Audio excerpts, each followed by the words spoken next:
दुनियादारी के व्यवहार में कितना कपट है, उसके प्रति जो हेय दृष्टि होती है उसका नाम वैराग्य है। और फिर ये बदलने वाली चीजें, अरे प्रेम ऐसा बदलता है, श्रद्धा ऐसी बदलती है, संग ऐसा बदलता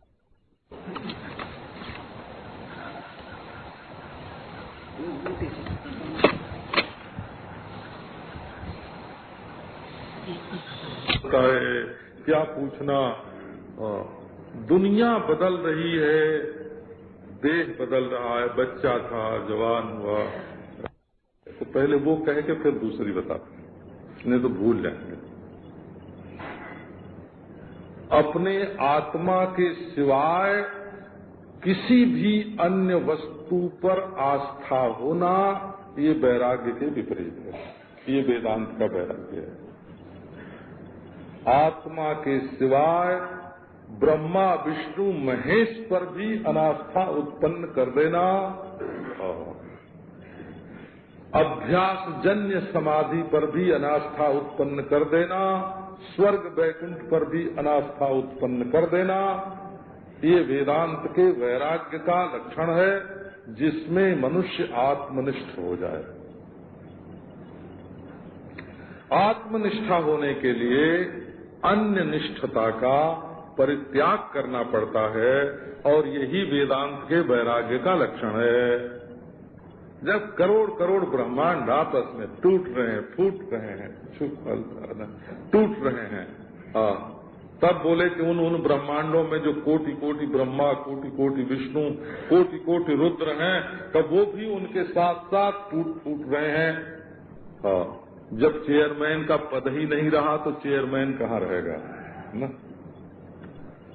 तो बोले भाई इस संस्था ने क्या किया, कि हमारी म्यूनिसिपैलिटी ने अब चेयरमैन का पद हटा दिया। तो बोले फिर चेयरमैन साहब कहाँ हैं, तो बताने की तो जरूरत नहीं पड़ती ना। जब कोटि कोटि ब्रह्मांड ही टूट फूट रहे हैं, तो उन ब्रह्मांडों में जो गुणाधिपति हैं वो कहाँ से रहेंगे।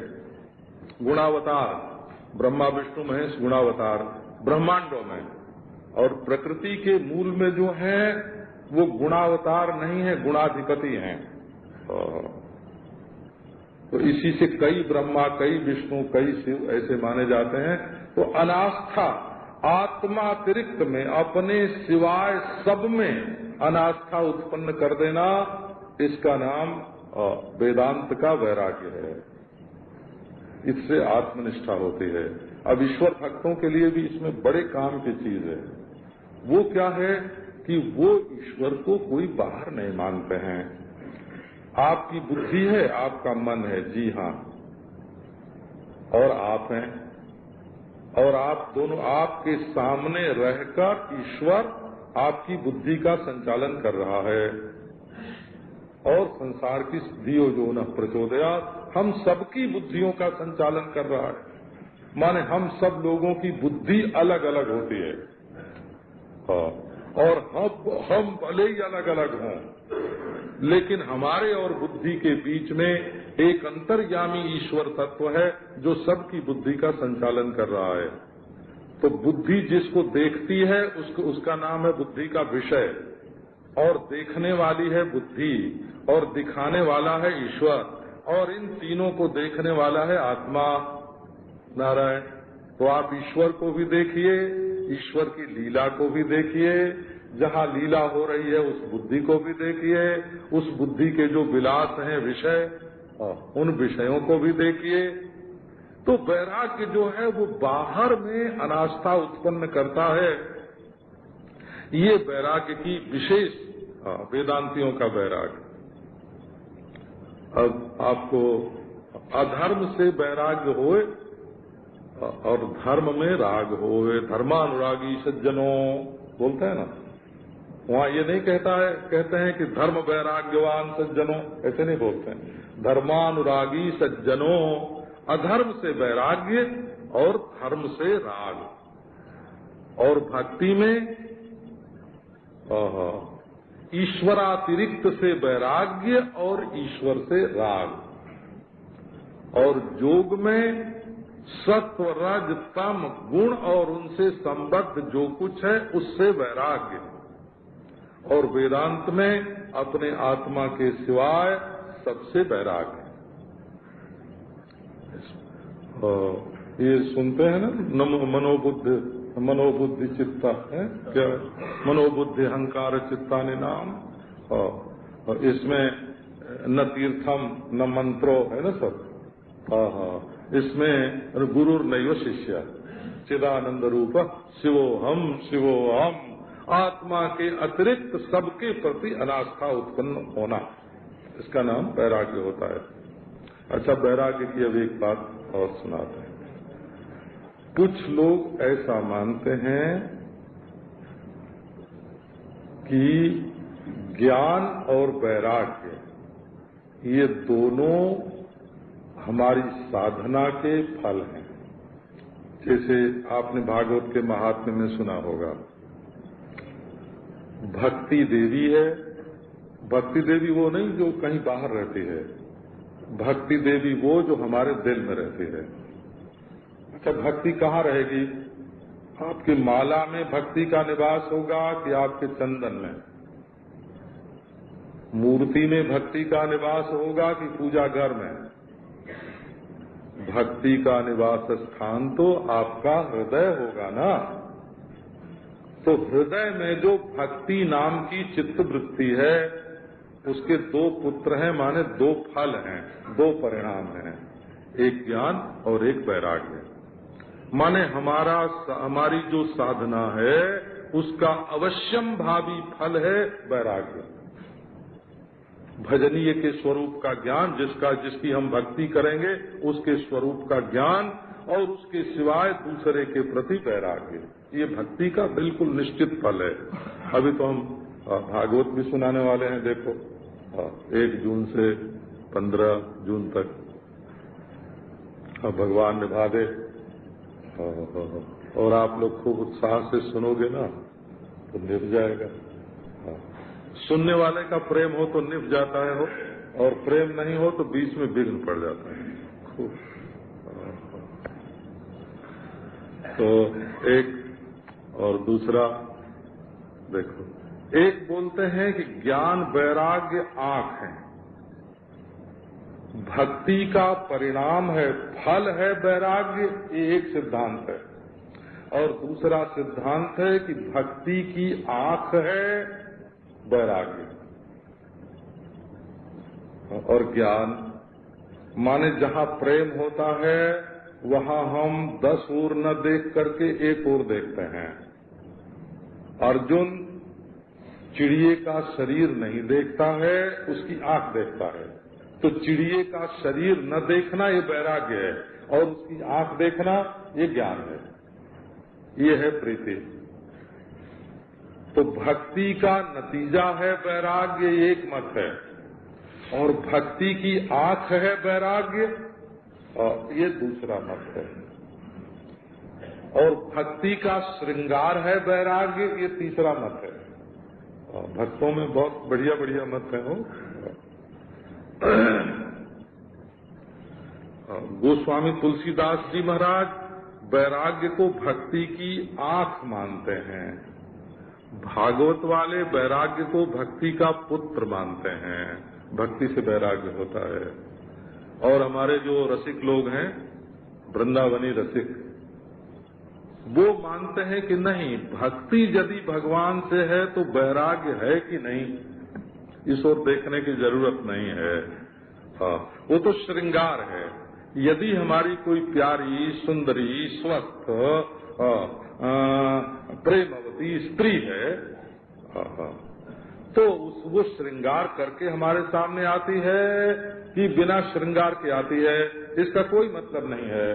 तो यदि भक्ति भगवान की प्यारी है, स्वस्थ है, सुंदर है, युवा है, वो भगवान के सामने जाती है, तो वैराग्य के जेवर पहन के जाती है कि नहीं, कि इससे कोई मतलब नहीं। भगवान उसके जेवर वैराग्य की ओर नहीं देखते हैं, केवल भक्ति से ही प्रेम करते हैं। ये हमारे वृंदावनी रसिकों का मत है। वो तो छूट गया ना, बच्चू भाई वेदांत सुनते हैं, तो हम वृंदावनी रस की बात तो कभी सुनाते ही नहीं है, और सुनाते हैं तो ज्यादा गहरा जरा ज्यादा हो जाता है। तो लो अब देखो, तो वैराग्य के भी अनेक रूप होते हैं। अभी ये तो मैंने आपको मोटे मोटे रूप बताए, और इसके सूक्ष्म रूप भी होते हैं। तो उसका विवेक, रसिकों के वैराग्य का विवेक तो माधुर्य कादम्बिनी में विश्वनाथ चक्रवर्ती ने किया है, और हमारे दार्शनिकों में योग दर्शनकार ने वैराग्य का विवेक किया है। वो कहते हैं विवेक से वैराग्य होता है, ये तो सच है, परंतु एक अपर वैराग्य होता है और एक पर वैराग्य होता है। दृष्टानुश्रविक विषय वितृष्णस्य वशीकार संज्ञा वैराग्यम, और तत्परम पुरुषख्यातेर गुण वैतृष्ण्यम। वैराग्य के संबंध में कई सूत्र हैं। तो परिणाम ताप संस्कार दुख गुणवृत्ति विरोधाच दुखमेव सर्वम विवेकिनः। वो कहते हैं केवल अनित्य समझने से वैराग्य नहीं होगा, केवल जड़ समझने से भी वैराग्य नहीं होगा, दुख समझने से वैराग्य होगा।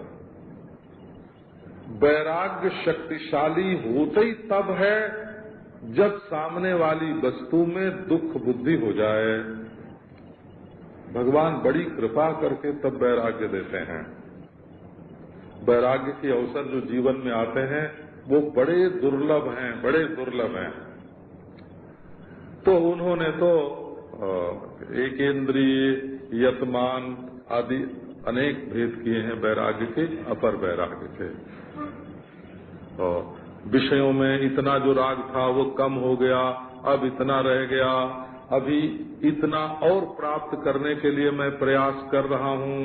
अब लोक परलोक के विषय में, दृष्ट और अनुश्रविक के विषय में हमारी मनोवृत्तियां ऐसी बस में हो गई हैं, और फिर अपनी असंगता का ज्ञान होने से गुणों में वितृष्णा हो गई। तो ये वैराग्य में मन की आधार निष्ठ जो शांति है, माने मन जिसमें है, मन जिससे प्रकाशित होता है, उससे जो शांति लेता है वो तो आधारनिष्ठ शांति है। और जो सामने दिख रहा है विषय, उससे जब शांति लेता है तब वो सच्चा वैराग्य नहीं होता है। बोले आज कहाँ का गंगा किनारे का आज वैराग्य है, गंगा किनारे गए तो वैराग्य हो गया। होता है, बात सच्ची है, परंतु गंगा किनारे कब तक रहोगे? वहां रहोगे भूल जाएगी गंगा कि हम गंगा किनारे बैठे हैं। बंबई में रह के आपको बंबई भूल जाती है, गंगा किनारे रह के गंगा भूल जाती है। बाहर से ली हुई चीज आपके काम कहाँ तक आवेगी? तो ये है। तो बाहर से ली हुई शांति नहीं चाहिए, बाहर को छोड़कर, विषय को छोड़कर भीतर से भभक्ति हुई जो शांति है वो आनी चाहिए मन में। और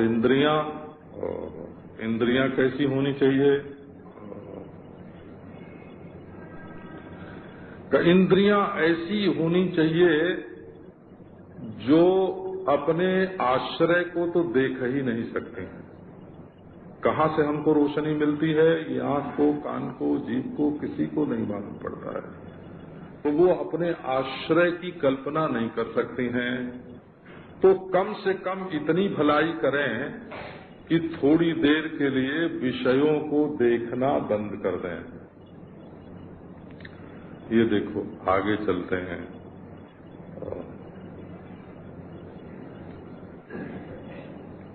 व्याख्यान दे रहे थे स्वामी जी महाराज, और श्रोता लोग जो हैं वो लौट लौट के अपनी ओर, पीछे की ओर देख रहे थे। तो क्यों का वहां घड़ी लगी थी, पीछे की ओर लगी थी। तो बोले भाई क्या जल्दी है? बस 10 बज रहे हैं महाराज, बाजार में जाना बहुत जरूरी है। तो अब तुम लोग तत्व ज्ञान को तो सट्टा समझते हो कि सौदा कर लें, अरे उसमें भी ध्यान रखना पड़ता है। बोले स्वामी जी जल्दी से हमको ब्रह्म आत्मा की एकता समझा दीजिए। तो क्या जल्दी है? कि बोले दुकान पर जो जाना है। तो महाराज उपरति का अर्थ ये होता है, उपरति को समझो कि थोड़ी देर कर्म का विराम नहीं होगा तुम्हारे मन में तो तुम बात को समझोगे कैसे? तुम्हारे दिल में तो कर्म कर्म कर्म चालू हो रहा है। अच्छा बोले भाई कहीं यहाँ तो बड़ी गर्मी है। लो बोले महाराज इतनी ठंडक में बैठ के तो सत्संग नहीं होता है। अरे थोड़ी ठंडक भी सहो, थोड़ी गर्मी भी सहो, तब तुम्हारे अंतःकरण में धैर्य नामक एक शक्ति उत्पन्न होगी। धैर्य नामक जो शक्ति उत्पन्न होगी गर्मी सहने से, सर्दी सहने से, वो जो धैर्य नाम की, सहिष्णुता नाम की शक्ति उत्पन्न होगी, वो संसार के बिछुड़ने पर भी तुमको शांत रखने की शक्ति रखेगी। और बोले भाई श्रद्धा, समाधान, तो अब ये सब बात आपको ईश्वर कृपा से कल सुनावेंगे। आज जरा सुन लो।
सपति परपदे शांतवृत्तिर्निसर्गा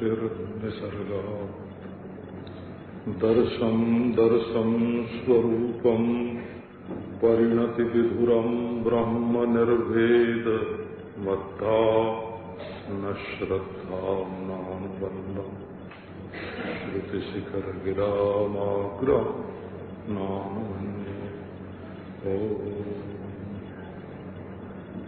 शांति शांति शांति।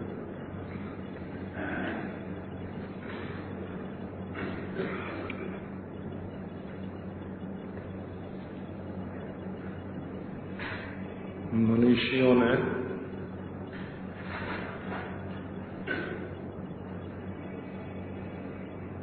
ब्रह्म ज्ञान के प्रसंग में 4 साधन बतलाए हैं। वे जब सिद्ध हो जाते हैं तब सद्वस्तु में निष्ठा होती है, और यदि वे सिद्ध न हो तो निष्ठा सिद्ध नहीं होती।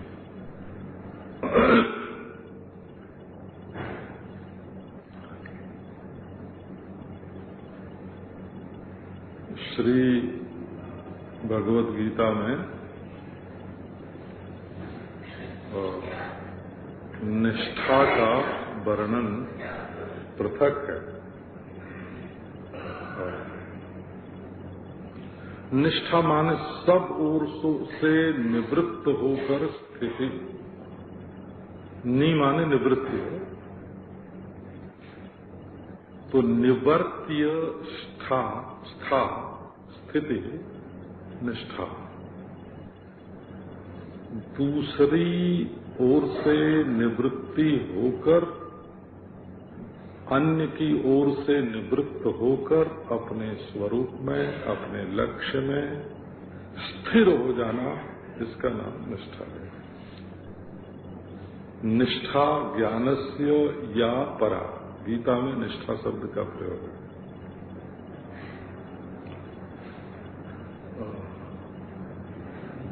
और भी निष्ठा शब्द का प्रयोग है।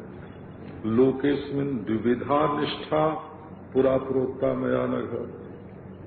निष्ठा दो प्रकार की होती है।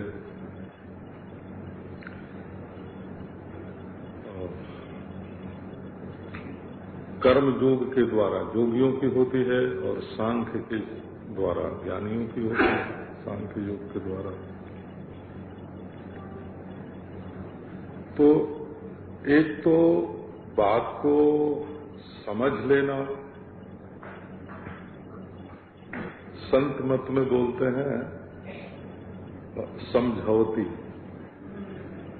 समझौती माने पहले गुरु ने शिष्य को ऐसा समझा दिया कि वो बिल्कुल समझ गया कि सत्य का स्वरूप ये है,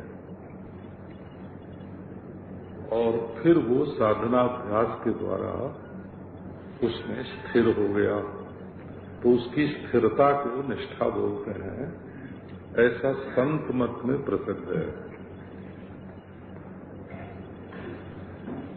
और ये जो अद्वैत वेदांती हैं वो कहते हैं कि यदि दूसरे को समझकर उसमें स्थिर होना हो तब तो समझना अलग और स्थिर होना अलग होता है।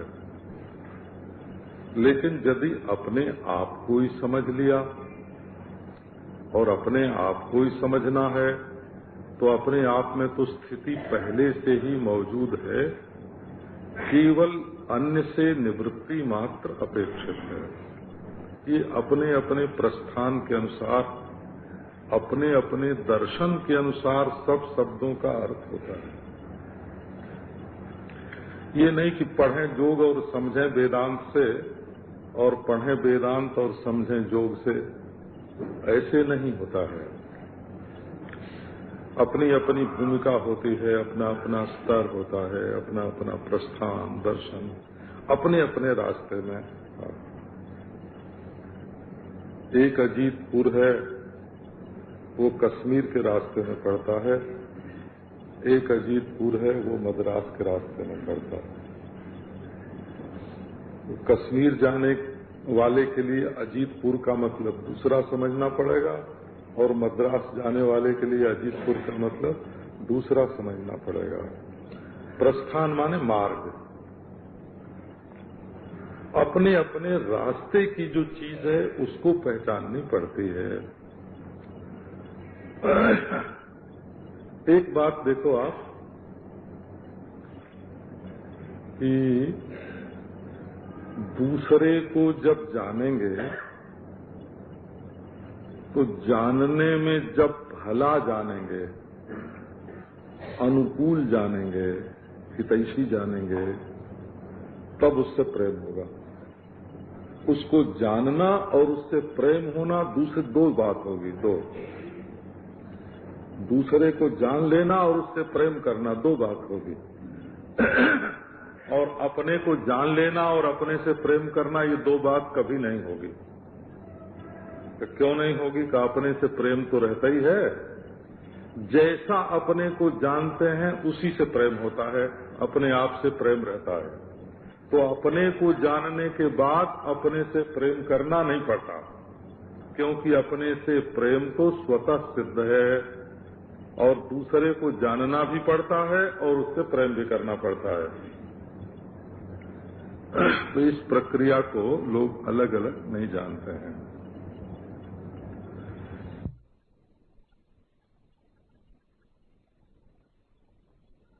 तो अपने हृदय में है,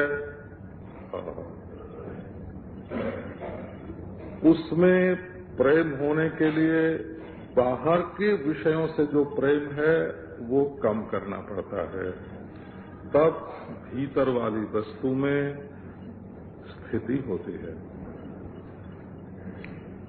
नी माने निवृत्ति पूर्वक स्था माने स्थिति, निवर्तीय स्थिति ही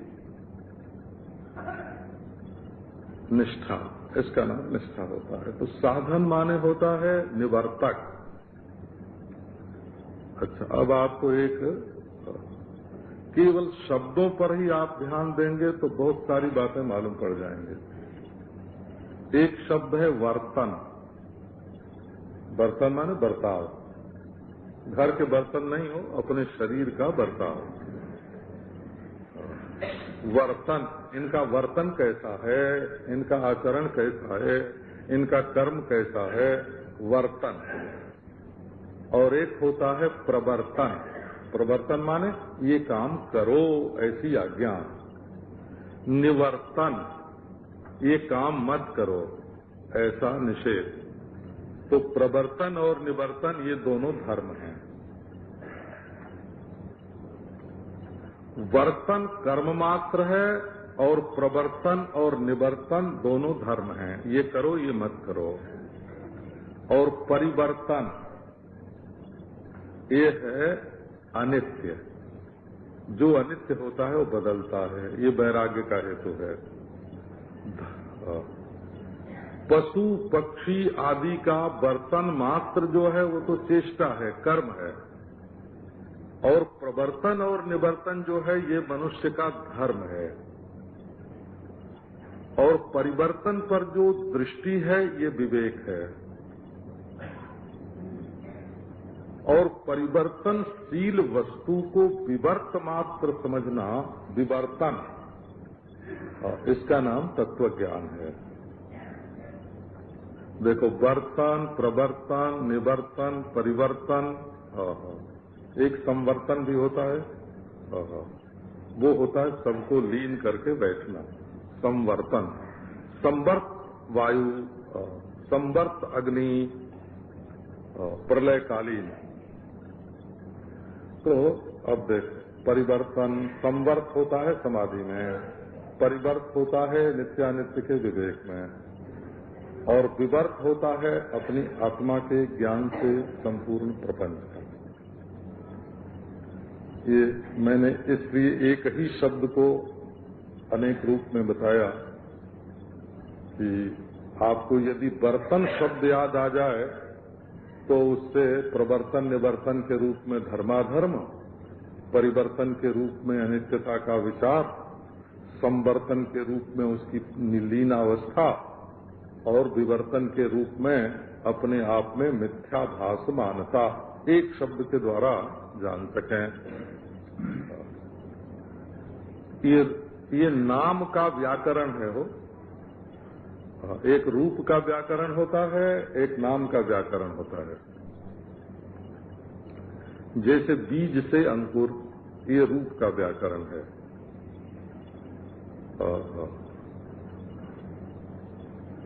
और रमणम, रामः, ये सब रूप, ये सब नाम का व्याकरण है। ये नाम का व्याकरण सुनाया। अब आप देखो कि यदि आप पहले से अपने अंतःकरण को तैयार न कर लेंगे कि मैं तो गिरधर हाथ बिकानी, होनी होए सो हो रे। मीरा ऐसे बोलती है ना, मैं तो गिरधर हाथ बिकानी, होनी होए सो हो रे। मैं तो गिरधर के हाथ में बिक गई, अब जो होना होए सो होए। बोलते हैं ओ दुनिया, वो सृष्टि के पदार्थ हो, वो इनको बनाने बिगाड़ने वाले ब्रह्मा विष्णु महेश हो। पदार्थ हो तुम बदलो, ब्रह्मा विष्णु महेश तुम सृष्टि करो, स्थिति करो, संहार करो। और मैं तो अपने स्वरूप में बैठता हूँ, जो होना होए सो होए। देखो आपका ध्यान कैसा लगता है। आप घंटे भर के लिए कह दीजिए कि दुनिया में जो होना होए सो हो जाए, घी का घड़ा ढरक जाए, आग लग जाए, लेकिन हम तो हम तो अब अपने स्वरूप में बैठते हैं। एक बार बोलो तो सही, खुश रहो अहले वतन, हम तो सफर करते हैं? दुनिया तुम खुश रहो, हम अपने स्वरूप में बैठ रहे हैं। देखो इसका मजा देखो। तो समझदारी कितनी भी हो, निष्ठा तो सिद्ध तभी होती है जब पहले से तैयारी होती है। निष्ठा के लिए तैयारी की आवश्यकता होती है। वो तैयारी ज्ञान के पहले किस रूप में होती है वो बताते हैं। तो विवेक, वैराग्य, समाधि, सठ संपत्ति और मुमुक्षा। आदौ नित्या नित्य वस्तु विवेक परिगण्यते, इहामुत्र फलभोग विराग तदनंतरम, समाधि षट्क संपत्तिर मुमुक्षुत्वमिति स्फुटम। 4 बार विवेक की चर्चा भी आपसे करते हैं।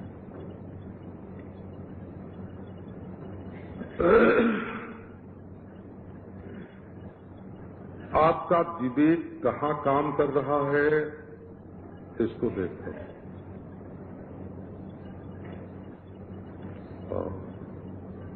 किस लड़की से ब्याह करना है, ये भी लड़कियों में विवेक है, एक ये भी विवेक है।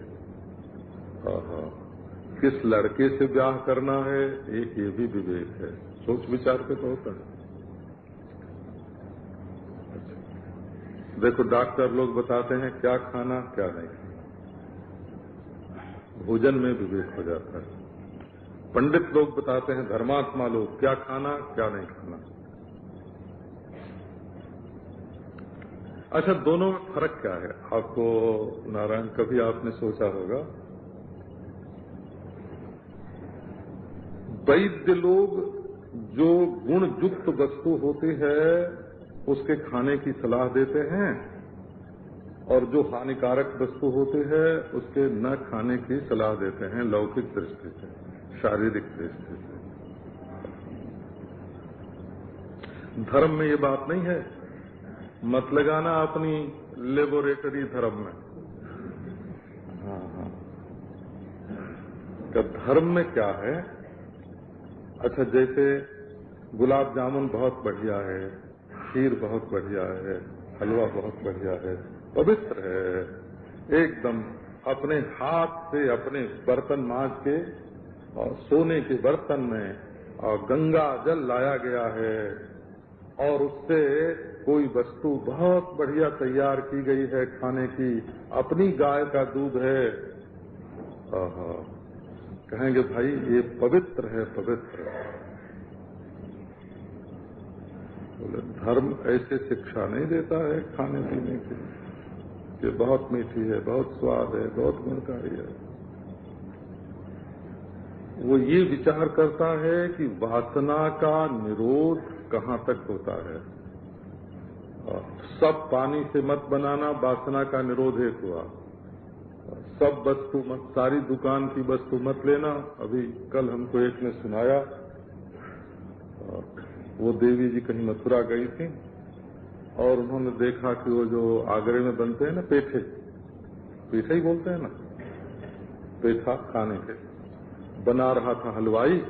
बनाते बनाते पेठे का एक टुकड़ा जो है उससे पनाले में गिर पड़ा, नाली में, गंदी नाली में, और झट उसने उठाया और उसको उठा के और वो जो चाशनी वाला है ना सर, उसमें डाल दिया।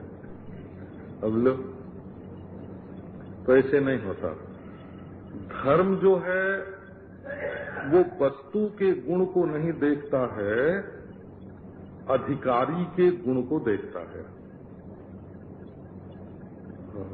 इस अधिकारी के लिए ये वस्तु वासना के अनुगुण है कि वासना को शांत करने वाली है।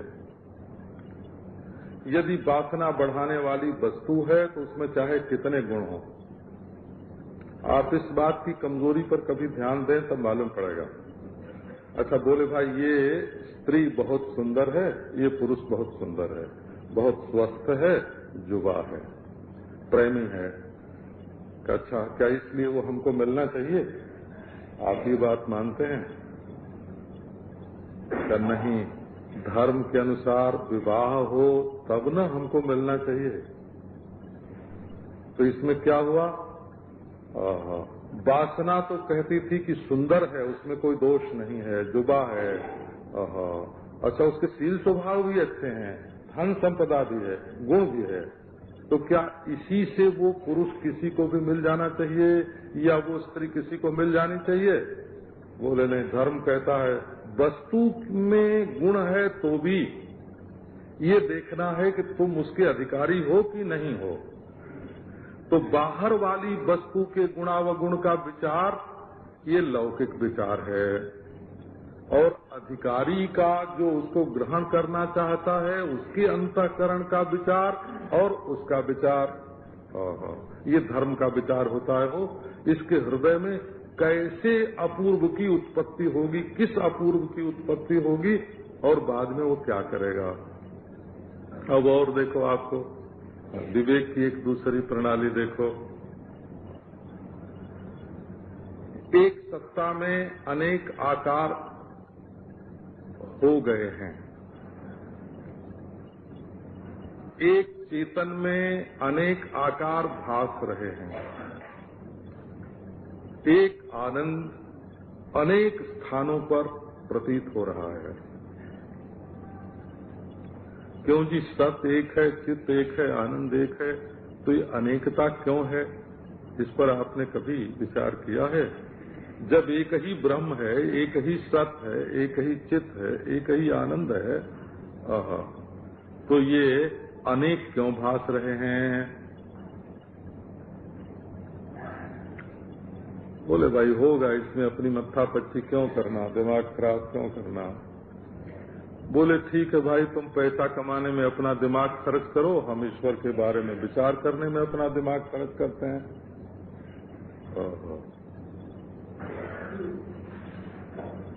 तुम संसार की भोजन की वस्तुओं में, कमाई की वस्तुओं में, भोग की वस्तुओं में अपना दिमाग लगाते हो कि क्या ठीक है क्या नहीं है। आओ हम इस झगड़े से छूटे, इसको तो तुम्हारे ऊपर छोड़ दिया, हम ईश्वर के बारे में विचार करते हैं। ये विवेक, आत्मा का विवेक, अनात्मा का विवेक, वस्तु विवेक। तो यहाँ तक ये बात गंभीर है कि जिन लोगों ने सृष्टि में कोई तत्व ही स्वीकार नहीं किया, ऐसे बौद्ध लोग हैं, वो शून्य को ही तत्व मानते हैं, परमार्थ मानते हैं। उनके सामने भी जब ये समस्या आई कि एक शून्य तो शून्य ही है, अद्वय है, अद्वैत है, शून्याद्वैत है, विज्ञानाद्वैत है, तब उसमें ये अनेकता क्यों भास रही है? इसका समाधान उन्होंने किया है कि कर्म संस्कार से, पूर्व अनादि कर्म संस्कार से ये एक परंपरा चल रही है और उसके कारण अनेकता भासती है। उनके यहाँ भी शून्याद्वैत है, परंतु अनेकता का हेतु कर्म संस्कार को बताते हैं। अद्भुत बात है, जैन लोग तो जगत को सत्य मानते हैं और कर्म संस्कार से अनेकता मानते हैं, तो वो भी ठीक है। अनेकता एक मौलिक तत्व है, परंतु ये जो जीव को नाना प्रकार के शरीर मिलते हैं, सुख दुख मिलते हैं, उनका कर्म सिद्धांत बड़ा प्रौढ़ सिद्धांत है कर्म के संबंध में जैनों का। तो अब ये देखो, एक सत्ता में अनेकता कैसे हुई, एक मिट्टी घड़ा सकोरा कैसे बनी? बोले कुम्हार ने काम करके बनाया, ये ईश्वर हो गया। और एक ही मिट्टी कहीं ऊंची कहीं नीची, कहीं लाल कहीं काली कहीं पीली कैसे हो गई? बोले ये प्रकृति का विलास है। ईश्वरवादी कहते हैं कि ये भी ईश्वर का बनाया हुआ है, और प्रकृतिवादी कहते हैं कि जिसको तुम ईश्वर का बनाया हुआ मानते हो वो भी प्रकृति का ही बनाया हुआ है। ये खेल है विवेक में। नारायण, ये आप बच्चों का सा खेल न माने,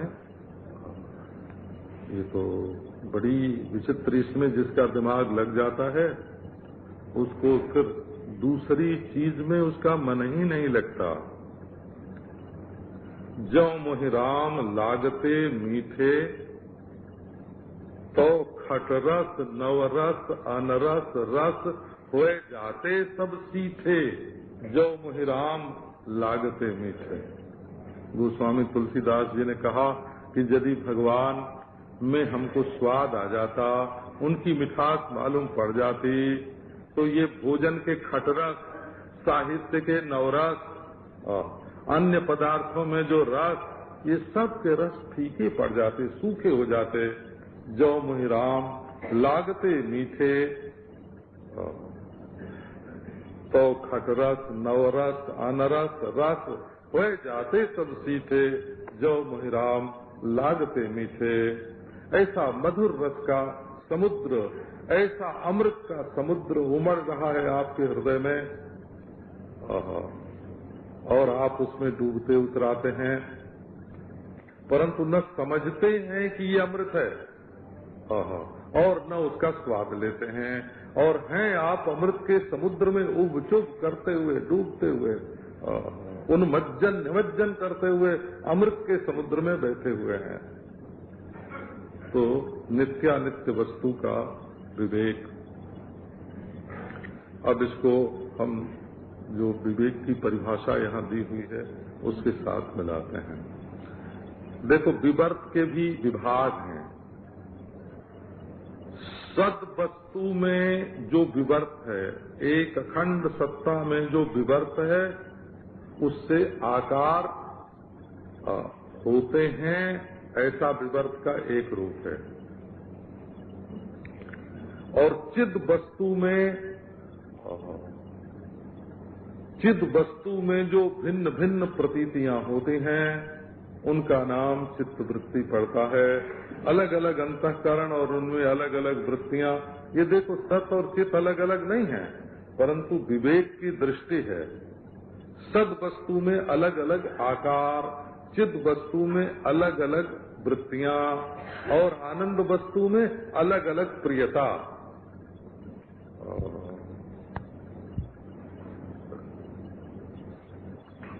तो ये अब देखो, ये क्यों हुआ, अलग अलग क्यों हुआ, इसका विवेक होना चाहिए। तो किसी ने कहा धर्माधर्म के कारण विवेक, ये अलगाव हुआ। बिना कर्म के तो, जब बौद्ध तरीके शून्यवादी और जैन तरीके अनेकांतवादी भी बिना धर्माधर्म के, निमित्त के, आकार का भेद, वृत्ति का भेद, सुख का भेद नहीं मानते हैं, तो हम लोग ब्रह्मवादी, आत्मवादी, अधिष्ठानवादी, ये भला धर्माधर्म के बिना भेद को कैसे स्वीकार कर सकते हैं। अब ये देखो, अब यहाँ धर्माधर्म का विवेक होता है, तो सुख क्या है, दुख क्या है, ज्ञान क्या है, अज्ञान क्या है, सत्य क्या है, मिथ्या क्या है, ये सारे के सारे विभाग उसमें हो जाते हैं। तो नित्यानित्य वस्तु विवेक शुरू तो होता है यहाँ से कि यह अनित्य है, यह आता जाता है, और मैं नित्य है। फिर यह में भी लोक की अपेक्षा शास्त्र में जो श्रुत स्वर्ग वैकुंठ आदि हैं वो नित्य हैं, और ये लोक अनित्य है। उसमें भी आत्मदेव की नित्यता, परमेश्वर की नित्यता बड़ी अद्भुत है। ऐसे नहीं कि बांच गए कि ये नित्य है, ये अनित्य है। ये किस्सा कहानी पढ़ने वाले, उपन्यास पढ़ने वाले, एक एक किताब हो 500 पेज की किताब, और एक दिन में पूरा कर देते हैं। तो वैसे तो ये नहीं पढ़ा जाता है। नित्यानित्य वस्तु विवेक, इसको यहाँ आचार्य का क्या अभिप्राय है, इसको थोड़ा समझने में के लिए अद्वैत संप्रदाय की रीति समझनी पड़ेगी। कुछ लोगों का कहना है कि सत्य और मिथ्या का विवेक वस्तु विवेक है, और कोई कोई कहते हैं नित्य अनित्य का विवेक वस्तु विवेक है। तो इसमें फर्क क्या है? जल सत्य मिथ्या और नित्य अनित्य। नारायण, आपको क्या सुनावें? जब तक आप अपने को इस फंड में शामिल नहीं करेंगे ना,